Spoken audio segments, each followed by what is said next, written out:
A federal judge in New York has just denied the government's bid to unseal grand jury materials in the Ghislaine Maxwell criminal case. It's a decision that may frustrate those hoping for new revelations about Jeffrey Epstein's alleged network. But is this evidence of a cover-up, or really does it make legal sense? Time to break down the ruling, what this means, and what we should be looking out for next. Welcome to Sidebar, presented by Law&Crime. I'm Jesse Weber. Well, a federal judge in New York has denied the government's petition to unseal the grand jury materials in the Ghislaine Maxwell criminal case. Now, I am personally not shocked by this, and I will tell you what, from a legal perspective, from a legal point of view, it makes sense. So for those of you who are skeptical of what is going on, right, might believe this is further evidence of a cover-up to hide evidence against potentially other people, right, from coming out, the elites, I'm going to analyze this 31-page decision from U.S. District Court Judge Paul A. Engelmeyer, okay? Because here's the thing. I think going through this opinion, picking out the big parts is really, really important, right? It shines a light on this not being a cover-up, but from a legal point of view, it makes sense why the grand jury materials will not be released. Now, remember the context of what is happening. People are hungry for more information about whether deceased convicted sex offender Jeffrey Epstein had a client list. Were the elites or prominent figures a part of Epstein's purported child sex ring? What other information is out there that we haven't seen? And this comes after a ton of blowback, including from supporters of President Donald Trump after the FBI and the DOJ released a memo last month that basically said after reviewing Epstein and Maxwell materials in their possession, there was nothing else to really release for the public, and no one else is going to be charged in this case. Well, after that blowback and accusations of a cover-up, President Trump ordered Attorney General Pam Bondi to release, quote, any and all pertinent grand jury testimony in the Epstein case. See, the problem with that, in my view, and we're going to get into this, is when this was announced, I said, this isn't going to satisfy the questions that people have. The grand jury testimony is going to be very limited. It's going to be very specific. And if you look at the judge's opinion, that is exactly what is going on. So let me go through the opinion. You'll hear the reasoning, and we'll talk about it. It begins, quote, the policy that proceedings before a grand jury shall generally remain secret is older than our nation itself. So why are grand jury proceedings secret? Remember what a grand jury is. This is a set of people who, through a majority vote, have to determine if there is probable cause, doesn't have to be unanimous, there has to be probable cause that a crime was committed. So is there enough to return an indictment? It says the purposes served by grand jury secrecy include to prevent the escape of those whose indictment may be contemplated, right? You don't want to tip anybody off that there's an investigation going. To ensure the utmost freedom to the grand jury in its deliberations and to prevent persons subject to indictment or their friends from importuning the grand jurors, right? No undue influence on the grand jurors. To prevent subornation of perjury or tampering with the witnesses who may testify before a grand jury and later appear at the trial of those indicted by it. To encourage free and untrammeled disclosures by persons who have information with respect to the commission of crimes, and to protect the innocent accused who is exonerated from disclosure of the fact that he has been under investigation and from the expense of standing trial when there was no probability of guilt. Now that's important. That's an important point. Basically, if a case is taken to a grand jury and they don't return an indictment, the accused shouldn't have to live with it being publicly revealed that he or she was under investigation and what the evidence was against him. This is about fairness. This is about secrecy. This is about maintaining the integrity of this process. Now, I say all that, but there are exceptions. The Second Circuit has recognized that in special circumstances, the disclosure of grand jury materials may be appropriate even where it is not authorized. The Second Circuit developed this doctrine in 3 cases where disclosure was sought of grand jury matters claimed to be of unusual historical or public interest. Argument here could be, my gosh, a lot of people are interested in the Epstein-Maxwell case. Now, we've been following this Epstein saga for a while, and the reason that we can do this, the reason we can stay on top of a story like this is because of the amazing support that we get from our sponsor, Morgan & Morgan.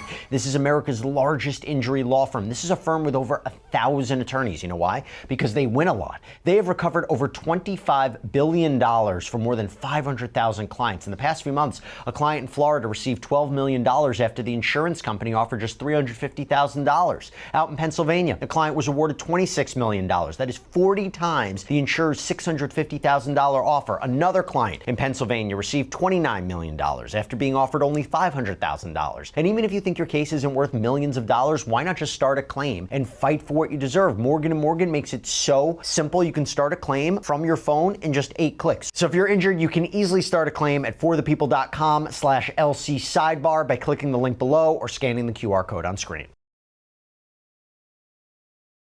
The opinion goes on to say, quote, the doctrine is to be applied only in exceptional circumstances, and it does not justify granting, quote, garden variety petitions for disclosure. No exception authorizes the disclosure the government proposes here. Of subject to redactions, all testimony and exhibits before the 2 grand juries that indicted Ghislaine Maxwell. The government's motion to unseal does not contend otherwise. It does not argue that these materials would aid federal, state, military, tribal, or foreign law enforcement, or would be relevant to national security officials, another grand jury, or another judicial proceeding. Nor does the government, or Maxwell, argue that the materials would reveal a ground to dismiss the indictment against her. Any and such motion to dismiss on this basis today would very likely be futile because Maxwell's conviction at trial renders all but the most serious errors in the grand jury proceedings harmless. The government instead invokes the special circumstances doctrine on the ground that there is, like I said before, an abundant public interest in obtaining additional information about Epstein and Maxwell's crimes and the DOJ and FBI's investigation into them. However, the Maxwell grand jury materials the government represents are critical pieces of an important moment in our nation's history, and the time for the public to guess at what they contain should end. The government's invocation of special circumstances, however, fails at the threshold. Its entire premise that the Maxwell grand jury materials would bring to light meaningful new information about Epstein's and Maxwell's crimes or the government's investigation into them is demonstrably false. So now you'd be saying, why? Quote, first, the grand juries in this case were not used for investigative purposes. They did not hear testimony from any first-hand witness to any event at issue. They did not hear testimony from any victim, eyewitness, suspect, or even a records custodian. The grand juries met instead for the purpose of returning an indictment. Each grand jury received evidence on a single day. On that day, it heard testimony from one person, a law enforcement agent who, acting as a summary witness, so this is basically somebody who actually summarizes all the evidence, testified to information obtained in the government's investigation to support the charges in the proposed indictment. The agent, responding to tightly structured questions from an assistant United States attorney, provided highly abbreviated, hearsay accounts of the statements of select witnesses, meaning the victims on whom counts in the proposed indictment were based. The agent led the jury through a PowerPoint of exhibits, photographs, business records. At the end of the testimony, the agent testified that he or she had not disclosed all that he or she knew, but had only responded to the AUSA's questions. Afterward, each grand jury voted to return the proposed indictment. Let me stop right there. This is totally normal. This is exactly what you see in grand juries across the country. This is a limited presentation of evidence by the prosecution. Yes, it's one-sided, but that's the purpose of it. It's not an examination of all the evidence prosecutors are going to introduce at trial. They just need to present enough evidence to get back an indictment. And in this case, and we're going to get into this, where it was only about Epstein and Maxwell and nobody else, this was a very limited presentation with very limited testimony. And why I said at the very beginning, when it was announced they're going to release the grand jury materials, it wasn't going to address anything that people were looking for. In fact, here's what the court says. The evidence put before the Maxwell grand juries is today, with only very minor exceptions, a matter of public record. This is an important point, too, that remember how much has already come out in this case? Even a few months ago when they talked about the Epstein records, Volume 1, all of that we already knew through releases from prior litigation.